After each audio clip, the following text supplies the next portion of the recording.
Hey friends, it is Lane with Tim's Nation. I'm here to talk to you a little bit about an RTT I played in this past weekend. I went to Battlegrounds to Boardsgames in Canton and played in an RTT there. I took my DeathWatch. I took a DeathWatch list that I have not run before, trying some new things based on the balanced data slate, and did pretty well. I'm not going to hold it to the end. I went 3-0. However, there were 38 people at this RTT. So there were actually 4 of us that went undefeated. 4 people went 3-0 on Saturday, and I ended up in 4th place. And I'll talk a little bit about why that scoring happened like that, or how I ended up in 4th place out of the 4 people that were undefeated. But just going to go through each of the battles real quickly if you have any interest in how the DeathWatch played.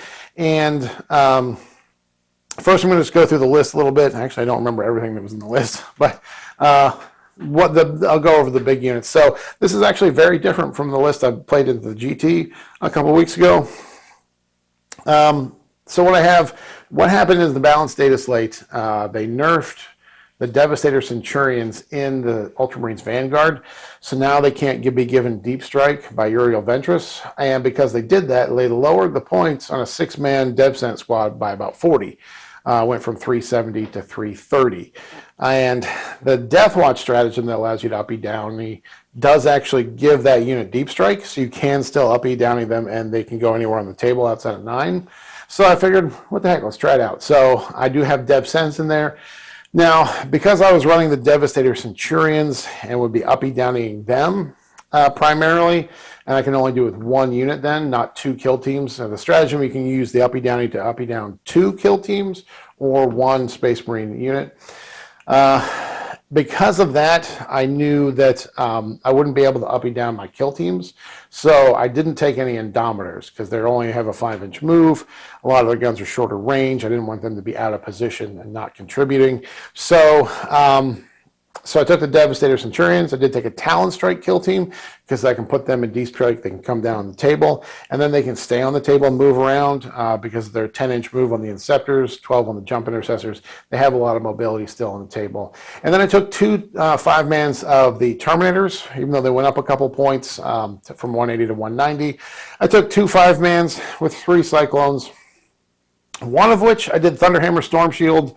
The other one I did 3 Cyclones, and then 2 guys with just a Power Fist and Storm Bolters, just to get more Storm Bolters in there. And honestly, I think that was the right call on one of those units, because I can drop that in and it just gets more shots that I can give the anti-infantry 2-up stratagem to, and that means they can just blitz a big horde unit. I did play into orcs, so I took advantage of that and just used them to plow through a unit of boys each turn, which is very efficient there. Other than that, I did have my 10-man DeathWatch veterans. Yeah, DeathWatch veteran squad, and then a 5-man DeathWatch veteran squad. Had the Watchmaster with Thief of Secrets, had a Judicar with a Beacon Angelus for the Deep Strike and the Rapid Ingress for free. And then some scoring units, Rhino for some of those guys go in, so Squad of Suppressors, Phobos Lieutenant, a few things to score out there. And that's it. Yeah, so really the hitting power just came from the DevCents, the Talon Strike. Oh, I had the Thunder Strike Speeder in there to give me +1 to wound and the vehicles and monsters. Very useful. We'll explain why here in a minute. But then just some scoring units. That's the main damage output. The other buff the DevCents got was essentially in the FAQs. GW did confirm that the Devastator Centurions, or really any non-DeathWatch unit, you can use the stratagem for mission tactics to give them the mission tactics ability, for a turn. So you can give them lethals or give them sustained. And the DevCents, when they get sustained, they really cook. Especially in Overwatch 2, because that stratagem, when you do it, it still lasts from one command phase to your next command phase. So it still applies in Overwatch and all that sort of thing. The other thing we dealt with, the loss that we dealt with in the balanced data slate, is if you look in the Imperial Agents FAQ, the Inquisitor, they specifically state that the Inquisitor can only join the DeathWatch kill team listed in the Imperial Agents book, and not other DeathWatch kill teams in the DeathWatch Codex or DeathWatch Index. So bummer, we lost our Inquisitor there. That gave us all those extra CP and a nice Flamer Overwatch threat.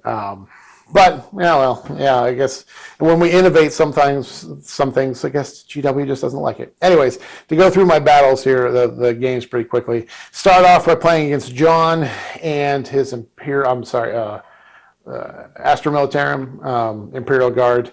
He was doing, I forget the name of it, the tank-based list that lets all the tanks advance, auto-advance 6 inches. So obviously I had a lot of tanks and things. I was able to get the drop on him pretty quickly, and I hit everything turn 1, and then uppy downy the Dev Sense. The Talon Strike was starting in Deep Strike. The Terminators were starting in Deep Strike. I had my Judicar in Deep Strike with one of the DeathWatch vet squads. So turn 2, I was able to uppy downy Dev Sense and bring in a lot and do a lot of damage. I'm not going to go into too much detail. Hit him pretty hard. It was still a good game. The challenge I face with my DeathWatch is primaries typically. Because of the uppy downies, I'm often scoring secondaries pretty well just by the location-based ones where if I get engaged in all fronts or behind enemy lines, I can be using that. The challenge is primaries because most of my kill units they're not that durable, or I don't want them to be tied up. Devastator Centurions are durable, but I do not want them to get tied up in combat and not being able to shoot for a turn or two. That's a real bummer. So I have to kind of stay back off of objectives to make sure I'm protected and kind of deploy them precisely so they don't get shot back too hard. But was able to do a lot of damage. The Ogrins in the Imperial Guard are pretty strong now because they're basically like firing heavy bolters that are 3 shots, but rapid fire 3. So when they get close to you, they get 6 shots apiece. Strength 5, AP 1, 2 damage, but if they shoot the nearest eligible target, they get extra AP, and then they get the buffs that are given out, like ignoring cover, that sort of thing, the extra AP buffs. So sometimes they get up to like AP 2 or 3 and ignoring cover, and that's pretty brutal, some pretty brutal shooting. So it's interesting to see the Ogrins are finally decent, at least. They're playable. But yeah, I was able to uppy downy, blast a lot of tanks off the table. I pulled Bring It Down on turn 2 and picked up 4 tank units there, so I was able to do pretty well on that. It did take me a little while to pick up the Recal Dorn he had because he had the invuln from the Tech Priest, and he just made a lot of invuln saves. Still a fun game, had a blast, won by about 20, 23 points, somewhere in that area. So did well there. Next game, played against Orcs. He was running the Dread Mob, and he had a Stampa. I apologize. I think his name was Jack. I apologize for forgetting the name there. I think it was Jack, though. He had a baby car seat carrier with his Stampa strapped into it. Had a bunch of Orc boys. Also had some Ludas with a big mech attached to benefit from the detachment rules for the Dread Mob. And then also had a squad of tank busted too, and they were benefiting.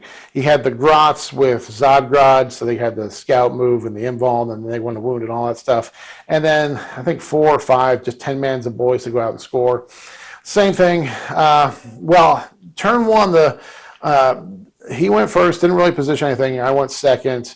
I uppy downy my Dev Sense to shoot the Ludas because I had eyes on them. I had pulled Assassinate, so I was able to spend 1 CP to give them sustained. So they got a high volume of shots. We're able to choose through the Luda squad and pick up the character attached to it as well to give me the Assassinate. However, then he was able to give the Stampa Assault, and he advanced them into some ruins. You can see my Dev Sense. So he picked up 5 of the Dev Sense with the Stampas, which is kind of a bummer. That meant I was not able to use my Dev Sense to kill the Stampa. However, I did still have my Talon Strike. I had some Terminators and brought the Thunderstrike Speeder in there. Every time I use the Thunderstrike Speeder, when he shoots at a big target, he doesn't do any damage, and he just gives the buff to the +1 to wound. Well, this time, the 2 Las Talons that are only strength 9, both hit, both wounded, and on the Stampa, he failed both saves, and I rolled 2 6s on the damage, so it's D6 +1 for each of those. So the Thunderstrike did 14 damage into that 30 wound model, which I was very happy to see after losing my Dev Sense. And then The Talon Strike, we were able to finish them off. Of course, overcharging, and I had gone sustained on them because I think going sustained on them with +1 to wound from the speeder and their twin linked ability is going to net you more damage. I've talked about that before, but it worked pretty well. I got a ton of wounds through and picked up the Stampa. And then it was just a matter of shooting. His tank busters did really well. Just shooting a lot of my units down. So again, it wasn't a blowout or anything. Picking up an 800-point Stampa in turn 2 felt pretty good, but still I won, but I was by about 12 or 13 points. So still a lot of fun. Had a great time with that game. But again, the primary thing is the issue because I have to stay kind of back. I don't have a whole lot I can put out on primaries.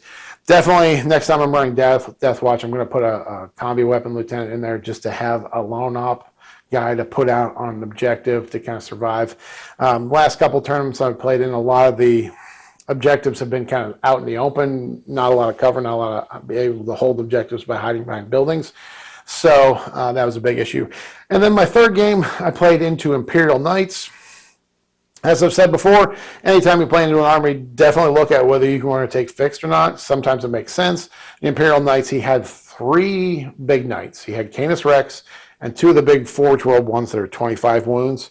So for Bring It Down, each of those 25 wound guys is 6 points for Bring It Down. They're also a character. So he had Canis, he had a Lancer. The other one, I think, is the Atropos, or the Lancer equivalent that shoots more than he fights. And then he had a Calidus Assassin in there. So maxing out Bring It Down would have been pretty easy just based on the number of, I pick up the 2 big ones, that's 12 points for Bring It Down. Plus there's 4 or 5 Armigers in Canis Rex. So there's plenty of knights there to take care of to score that. And then he had 4 characters. So if I killed them all, it would be 16 for Assassin as well. So I took that.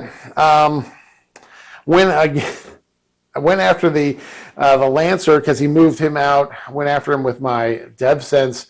They picked him up, but he had the teleporting, the uppy downy enhancement on the Atropos. I think it's called the Atropos. I apologize if it's wrong. So I uppy downied him and then shot my Dev Sense and killed 5 of the 6 of them. So the same issue again, but because he deep struck actually into my deployment zone, the Watchmaster was with a 10-man squad of DeathWatch vets. So the next time they were able to get out, he was right close there. They were able to punch him pretty good. It was a wild game. The dice were crazy. Even though I was able to kill his big knights relatively quickly, those Armigers, by the time I was whittled down and he was whittled down, just the fact that they were OC8, man, he was just outscoring me on primaries. It came down, guys, to a 1-point win. It was 86 to 85. I won by a single point. So anything in that could have changed the game. Imperial Knights are really strong right now. I think they're pointed very aggressively so that you can take lots of Armigers or a variety of big ones. Even if you kill them really hard and pick up 4, 5, 6, 700 points in a turn, they still have the ability to outscore you as they're playing. So it was definitely a challenge. But again, a lot of fun. All my opponents were great at Battlegrounds and Boardsgames. They always pay out. Because we had so many people, 38 people there, they actually paid out something to the top 8 people. So, even whoever's in 8th place got like $25, at least got their entry fee back. But they're always very generous in the number of people they pay out. And they have some door prizes and painting giveaways and things like that. So always a blast there. Had a lot of fun. And we had a 3-0 for the DeathWatch, running a different list than what I ran a couple weeks ago at the GT. So still poking around with DeathWatch. They're really strong. I know they're doing really well. So it's a fun time to be playing them. And they have a lot of options there. Like I ran basically a totally different list. My previous GT list had no Dev Sense and no Terminators, and now I have no Indomitors in this list, and I have the Dev Sense and Terminators. So there's a lot of options available there. So, anyways, thanks for watching, guys, and have a good one.